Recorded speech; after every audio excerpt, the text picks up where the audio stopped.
Now, this may come as a surprise to you, but one of the most common types of idioms in English are idioms to do with the sea and boats and ships. This is because Britain is surrounded by water, so boats and ships were used a lot throughout history, and these idioms have come into our language. And nowadays, native speakers, advanced English speakers, C1 English or C2 English speakers use these idioms a lot. And if you use them, it is one way of showing that your level of English is higher than just someone who's been learning it as a foreign language for a few years. So get using them. Learn the idioms I'm going to teach you today. Get them into your vocabulary. First of all, find 3 idioms in this passage with the word boat. In the next part of the lesson, I'll teach you what they mean and how to use them. Let's read with me. We're all in the same boat. I didn't go to the show either because it didn't float my boat. Also, I didn't want to go because I didn't want to rock the boat. Did you spot them? We're all in the same boat. It didn't float my boat, and I didn't want to rock the boat.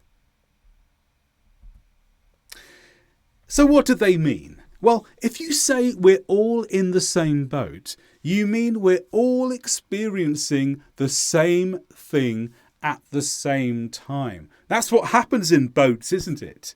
If it's sunny on one person, it's sunny on the other. If it rains on one person, it rains on the other people. Everyone in the boat experiences the same thing. And we can use this when we want to mention that we're all experiencing the same thing in other ways in life. So imagine you're working somewhere and you're on a trip and things get difficult. And there's a sense that you all have to do the same thing. So you might say this: we're all in the same boat, so we need to agree. We're all in the same boat. It's the same for everyone. How do we say this phrase then? Well, normally you'd stress these words: all, same and boat. We're all in the same boat. Why don't you try saying it after me now? We're all in the same boat.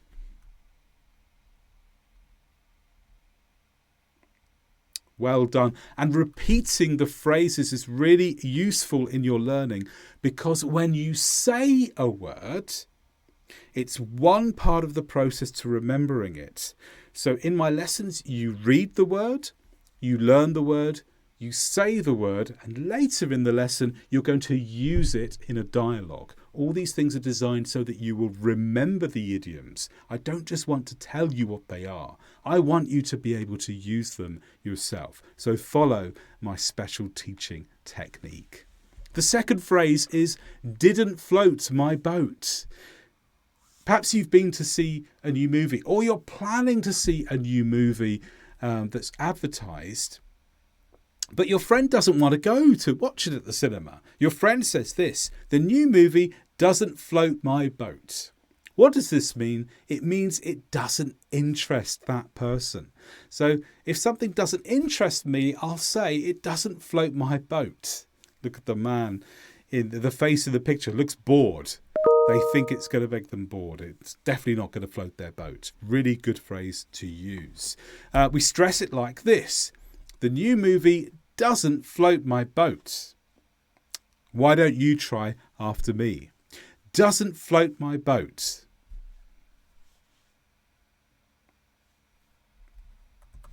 And the last one with the word boat in, didn't want to rock the boat. If you don't want to rock the boat, it means you don't want to cause problems or upset anyone. Think about it. You're in a boat. I know this for myself. If you're in a small boat, how do you feel if the boat starts moving from side to side? You start getting worried, don't you? Maybe it's going to go too far. I'd rather my boat be nice and calm and not move around. Don't rock my boat. Rock means go like this from side to side. And that's what it means. I don't want to rock the boat. I don't want to cause problems or upset anyone. Sometimes we're around other people and we know if we say something, it could cause a problem, so it's better to keep quiet. I won't say anything. I don't want to rock the boat. And the stresses are here. I don't want to rock the boat. Go on, you try now. I don't want to rock the boat.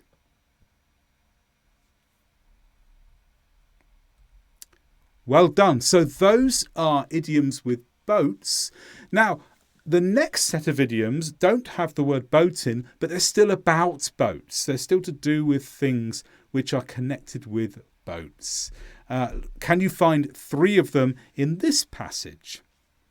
This cafe runs a tight ship, and we can't have anyone who doesn't know the ropes. For a start, there's a big storm coming, so we need to batten down the hatches. Now, this was a bit more tricky. Did you spot them? Runs a tight ship, know the ropes, batten down the hatches. What do they mean? Well, if you run a tight ship, it means you're very well organised.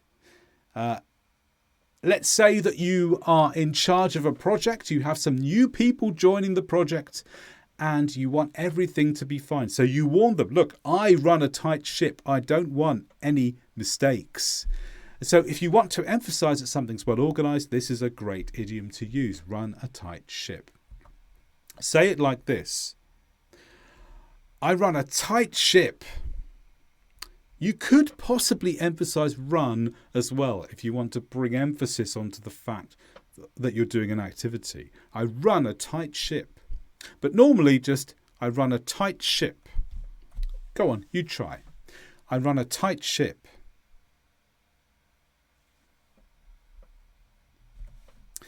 The next one, know the ropes. This comes from old boats where you have to use ropes to raise the sail. You remember that triangular thing? And you use ropes to bring it down. And you need to know the ropes to do it properly on a boat. And this phrase or idiom has got into English language in other ways. So knowing the ropes can be used for any meaning where you're trying to say, learn how to do what is necessary. Take this course so you can know the ropes. Take my advanced English grammar course, link in the description below, so you can know the ropes with advanced English. The stress goes here. Know the ropes. Take this course so you can know the ropes. You try. Know the ropes.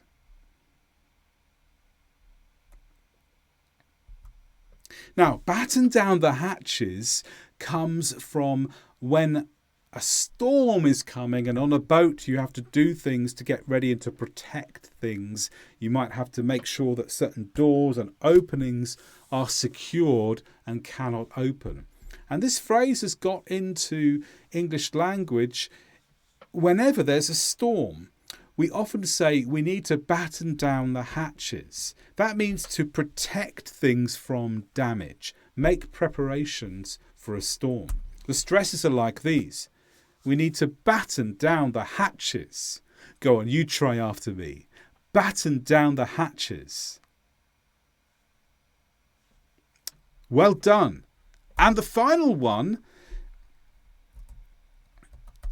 if I can go the right way on my slides, the final one is a longer one.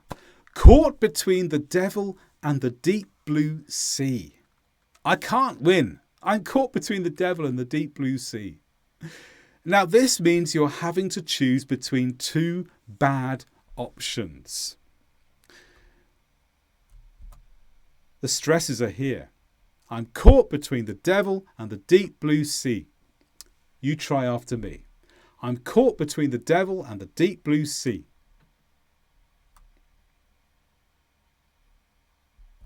And now it's time to use these idioms that we have learnt in a short dialogue. There are 3 stages. First, I'm going to say the whole dialogue for you to listen. Second stage, you say the words in the blue boxes. And then the third stage, we'll do it again. but there are some gaps, so you need to then say the words from memory. And these things are training you to use the idioms in real life where you don't have a book to read. Okay, I'll go first. Listen to me saying the whole dialogue. How is your new job going? Do you know the ropes yet? Actually, I quit. It doesn't float my boat. Well, we're both in the same boat then. I quit my job too. Why did you do that? Your company ran a tight ship. Okay, now it's your turn. I'm going to be the first person. You be the second person. The words in the blue shading. So me first, then you. How is your new job going? Do you know the ropes yet?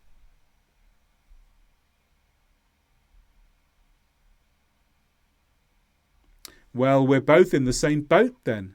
I quit my job too.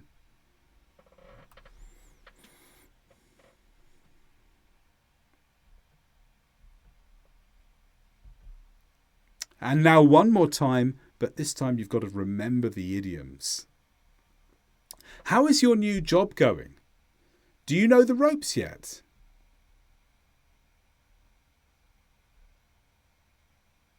Well, we're both in the same boat then. I quit my job too.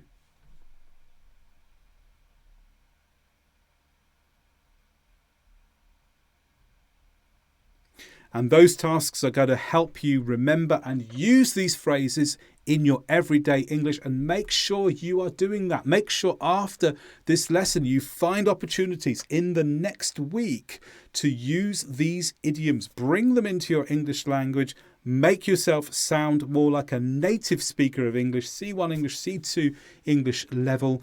And don't forget, try out the links either on this screen here or in my description below.